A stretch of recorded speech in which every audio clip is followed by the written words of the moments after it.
So great. Thanks again for having us here. So to start, I want to give you a little bit of background about the municipal bond industry. So the story across financial markets over the last few decades has been the adoption of technology to lower fees and increase access to capital. So while this is true for most financial asset classes, the municipal bond market has been left behind. The municipal bond market is roughly half the size of the corporate bond market, but there are nearly 10 times as many issuers and over 1 million bonds outstanding. Despite default rates being 10 times lower than corporate bonds, average fund management fees are 14 times higher, which highlights the key challenge in the space, which is that fragmentation leads to low price transparency and high illiquidity. So again, the key problem here is the inability to quickly assess and price risk. Komodo is automating the bond evaluation process through better data and risk analysis. Our mission is to make these bonds more comparable and standardized so that they're easier to issue, buy, and sell. And our initial product enables investment managers to implement environmental, social, and governance fund strategies. Environmental, social, and governance, or ESG, is the new focus for active managers. Investors want their portfolios to incorporate ESG considerations, and it's how firms are competing to attract new clients and how they're maintaining their management fees. Municipal bonds have been viewed by many as the original ESG investment due to the financing of public benefit projects. So these bonds are natural candidates for investors looking to apply ESG strategies to their portfolios. But the challenge is that these ESG strategies are really expensive to run, and they favor the big players, the big asset managers, due to economies of scale. So there's three challenges firms encounter when they try to run an ESG strategy. First, again, is this vast universe of municipal bonds. There's 25 more bonds than corporates. The bond issuers are diverse. They differ across sectors, levels of sophistication, how frequently they issue, and the size of the issuance. But data is hard to gather in this space, and the whole process is manual and highly expensive. There's also different standards in the space. So there's a wide variety of competing standards that don't align with a common framework. And finally, regulators are increasingly turning their attention to the space. The regulators' concern is that firms are showing the work and doing the analysis that they are charging their investors for. So Komodo is providing an ESG solution for the rest of the market. There's three pieces to our product. First is the data. Issuers, municipal bond issuers don't disclose ESG information themselves. So we find third-party data source to capture that information and do the hard work of linking it to municipal bonds. All that data then plugs into our sector-specific models to create our ESG scores. This allows firms to compare bonds across sectors, compare their portfolios to benchmarks, things like that. And then lastly is our web platform, which displays the scores and the underlying data. And we're actively building workflow tools so that we can plug directly into an analyst's day-to-day processes. So from our customer conversations, we've heard that firms are looking for a solution to help bring this information into their workflows, but they don't have the capability of building it in-house. These firms are looking to add ESG to their existing workflow without adding to their headcount. Our product has two primary value propositions for the customers. So first, we help firms improve their investment decisions. We help them increase their total return. So we use sector-specific models and allow firms to customize the metrics and weightings of each model. This lets firms take their own proprietary outlook and lets them account for different investor preferences. And the second value proposition is the built-in compliance auditability. Again, firms need a way to show their work when they advertise ESG strategies. So we make it easy for them to comply with current and pending regulatory requirements. So this is a huge market opportunity. Each year, firms such as asset managers, banks and insurance companies, registered investment advisors, and private wealth managers spend a total of $14 billion managing their municipal bond portfolios. These firms are looking for ways, looking for software to help them lower costs and attract more customers. Deloitte recently estimated that tech spend is increasing at 14% per year in this space.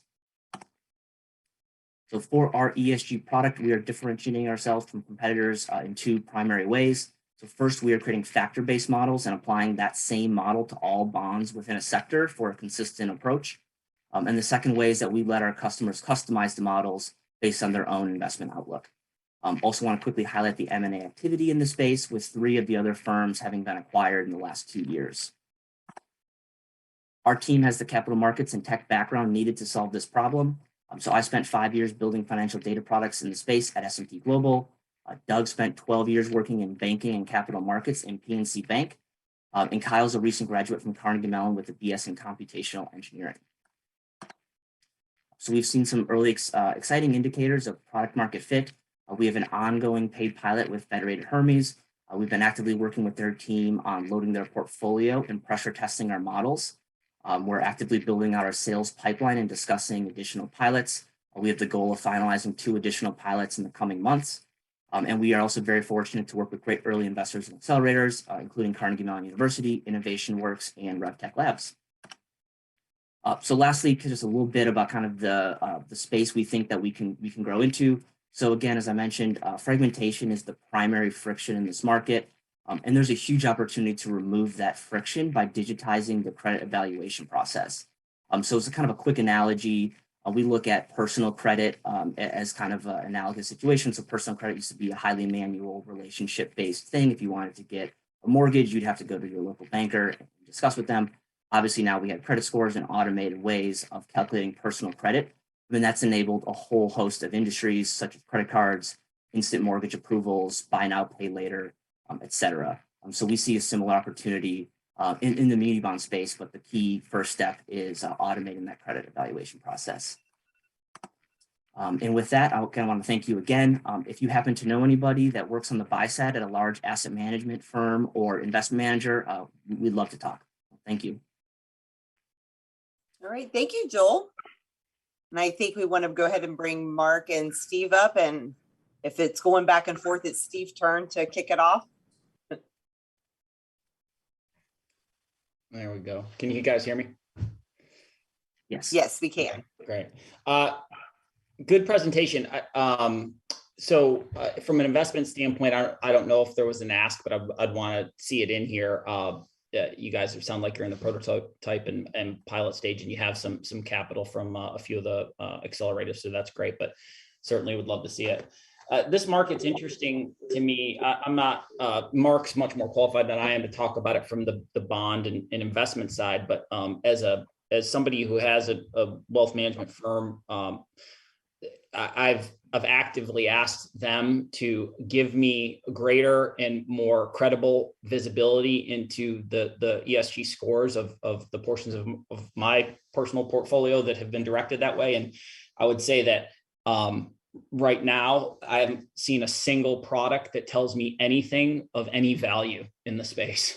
So I say that to highlight the opportunity here that you guys have, I think is substantial. And in order to get to investors and to get to people's interest, again, probably for a longer pitch, but I'd love to see the specific analytics that are made available not to the asset manager, but they would then expose to the client who is interested in directing, parts of their portfolio into the ESG space. I think if those are compelling, there's something really interesting here. And then I would want to be able to loop back to the data that was used to validate this.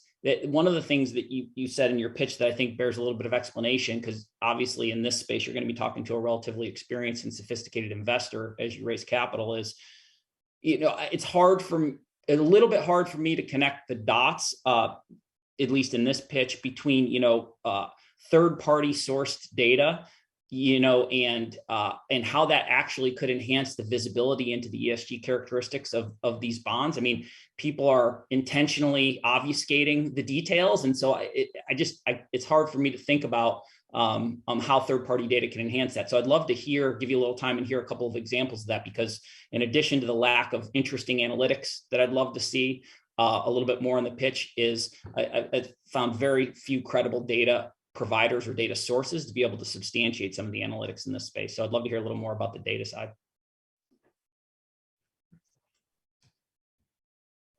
That's all I got.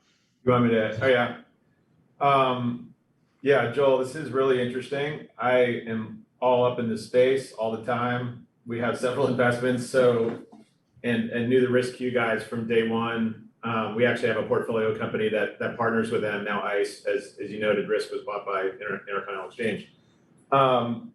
So with that as a backdrop, I definitely want to follow up with you guys and talk, just learn more about what you're trying to do. In terms of the pitch, this kind of 5-ish minute format, we say this sometimes. This is a higher altitude comment, which is this 5 to 7 minute format is very rare in the wild, meaning you could roll into I don't know what to call it, like a climate risk analytics conference, down in Miami, and maybe have 5 to 10 minutes to talk to a room. And so this format is probably where you would demonstrate that in the wild. So at a, climate risk mortgage muni bond analytics conference, you can get away with a lot of, I don't know, you can move quickly. I think there's another version of this pitch that should be more narrative driven, perhaps, that de-risks the subject matter expertise on the muni bond market and gets to, and this is how I was thinking about it. It's like, I used to work at S&P Global. This is what they were doing well. This is what they weren't doing well. The space, there's a lot of gaps in terms of analytics, and data under the surface here for ESG. I'd prefer you actually be more specific and call it E or even climate risk, if that's what you mean. I wasn't actually sure if you're diving deep here, but some of the comps you mentioned are very climate focused. And so from there, it's like, we're raising money to basically prototype a solution that would help address the specific gap that we see in terms of muni bond analytics, and we're targeting buy-side asset managers who are big and spend lots of money thinking about this and doing these analytics. So I just feel like that might be an easier way to kind of introduce. You kind of read from a script up front. You started moving fast, which I didn't have a problem with, but I just think you're going to lose the other half of that room in that conference in Miami I'm hypothetically discussing, might be more venture kind of software, insure technology, insure tech kind of risk analytics software investors that aren't as domain expertise in muni bond finance. I've just found over the past 5-6 years, like the muni world is like its own world. So anyway, I don't know if that made sense, but I definitely want to follow up. I would consider making a more narrative-based version of this pitch so you don't get caught scripting and reading words and just kind of slide flipping and telling it that way. Narrative meaning attach yourself and the team to the problem, explain what we're going to build, test, and learn on over the first year or two here with the first $1 million, and then we can start to really uncover and peel back the layers of how and why, what we're doing, because this is both a deep and wide pool in my experience. We've probably looked at 15 to 20 investments in the space in 5 years and made, I think, 2. Anyway, so I'll stop there. But yeah, really interesting concept. Love to follow up with you guys after the fact, after the meeting here. Absolutely, that would be fantastic, and yeah, thanks so much for the feedback. We'll definitely look at doing more of a narrative. And do you mean E? Like, is this really about the E side of ESG, or does it go beyond that? I am curious at a high level. Yeah, it goes beyond. So really, the investors that we've spoken to kind of run the gamut in terms of what they're looking at. A lot of firms focus heavily on environmental risk. I mean, especially for municipal bonds, municipalities can't move. They're very fixed in their location. So environmental risks are really heightened. If you have, sea level change or something like that for Miami, that's just a risk they really can't outrun. But there are other concerns, like governance is a huge issue in this space. So we really do try to cover kind of the whole ESG spectrum. Cool. And then there's another startup in town called Deadbook. I don't know if you've ever seen Deadbook or Tyler. They kind of started in this area as well, kind of a different value proposition, but it's a good comparable for how somebody kind of attacked. They're on the issuer side, actually. They were going in and solving a problem for issuers in terms of overall debt management. But there's another comp. I think Tyler is probably 2 or 3 years old, or Deadbook's been in business a few years. We invested there, which they're doing really, really interesting stuff too. So anyway, let's follow up. You can find me through Juan and Laura. I'd love to meet with you guys. It'd be fantastic. We have about 90 seconds, and I did see Doug. Did you have anything that you wanted to follow up with, or I saw where you started to speak earlier? Yeah, I guess there was one of the first questions that got sort of just lost in the, in all the questions from I think it was from Steve around the data, and just so to answer that question directly, like we're analyzing all of the data on a quantitative, or you could think of it as like a 0 to 100 basis. And so it's every single data point that we look at, and for each sector has its own unique model that gets built. All of the data points rank issuers on a 0 to 100 spectrum and percentile. So every data point that we collect is comparable from issuer to issuer on a ranked basis. Yeah. So yeah, I think I appreciate that. Thanks for getting back to that question. And that makes perfect sense, from a statistical and data science standpoint and mathematical. I think also maybe, the sources of that data and the quality of those sources, obviously, as you know, the inputs into those models are that's where data quality happens, right? And so right. that's part of what I'm interested in too, just because I don't feel like the space it's not currently very transparent. There's a lot of discussion about ESG and not a lot of transparency about its fundamental characteristic. And so I think the data quality side as well. I think it's easy as a team for you guys to look, and probably are, I'm sure, very credible with regard to your ability to process that data, right? And create the model and have the data science and the analytical horsepower. I get nervous about the data marketplace and what it provides you guys, in terms of quality as a starting point. So that's kind of really the fundamental thing that I think, if you can prove through the models, then I think you've got something really, really unique. Last point here, just from a sales and marketing standpoint, which is a little early for you guys because you're in the prototype phase, but just a bit of expression and maybe even a single slide on the amount of pain there is for asset managers in this space. I know they're getting pounded by their customers to have better visibility and better analytics in this space, because I'm one of the customers that pounds them and I hear it from them all the time. So a little bit of an expression of the pain and how much time they're spending, which you mentioned, but also the money that goes in. How much are they spending on software? What's the opportunity for you guys as a potential, expressed in kind of more relevant dollar terms? And the reason why I say that is because the space is massive, and people generally pay, asset managers and firms pay a lot for these types of tools. And it's important to know that as an investor early stage, because the sales cycle for selling, SaaS software into large institutions is generally super long. So you want to know kind of the basic economics. They're spending a ton.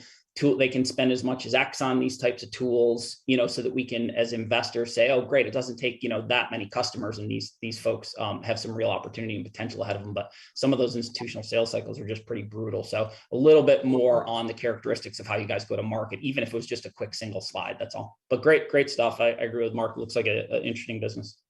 All right. Thank you, Komodo team. Thank